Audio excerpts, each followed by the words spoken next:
Mr. President, I rise today to offer the resolution which was announced that recognizes September 27th through October 3rd as Arts and Education Week here in the Commonwealth of Pennsylvania.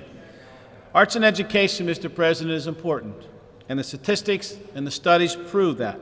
And here are just a few. Mr. President, students who study the arts are 4 times more likely to be recognized for academic achievement.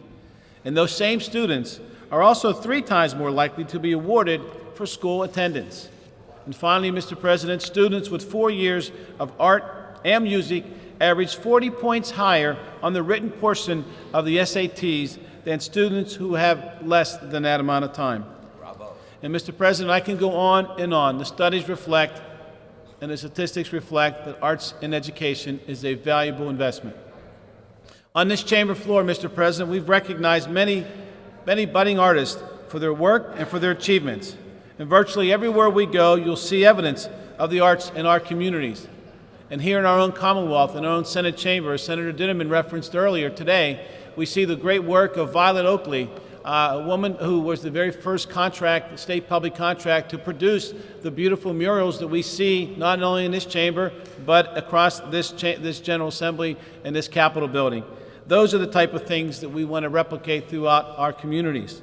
And more than likely, the spark of the spark for the love of the arts that she exhibited and many folks since that time have exhibited was really born out of elementary school, where the child had the first opportunity to express themselves either through the arts in a form of pictures, drawing, painting, through music or the theater. And sadly, Mr. President, arts and music programs across our Commonwealth continue to suffer, particularly after the last 4 years of deep cuts in education funding. This is a challenge that means that we must work and we must be resourceful in seeking funds and opportunities to make sure that arts and education programs are sufficiently funded. Finally, Mr. President, we cannot forget a key point in the importance of arts and education, and that is, education is not the only benefit of the arts when we make those investments.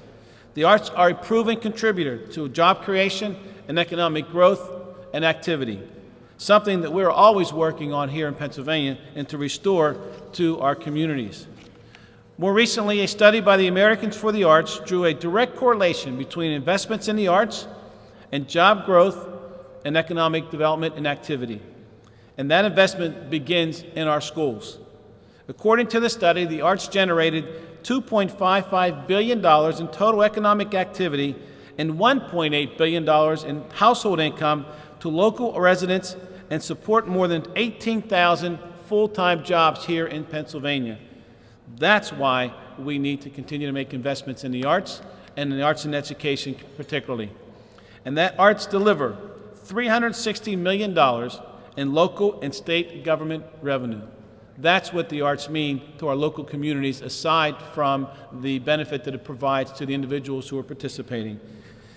Mr. President, my good friend and colleague, the Appropriations Chair from the other side of the aisle, Senator Paparan, and I co-chair, along with Representative Briggs and Representative Saylor, we co-chair what's called the Arts and Cultural Caucus, which is a bipartisan, bicameral group of lawmakers together with advocates for the arts who are dedicated in helping to grow the arts and provide intelligent information about the activities of the arts and to help the arts and the cultural community flourish here in Pennsylvania.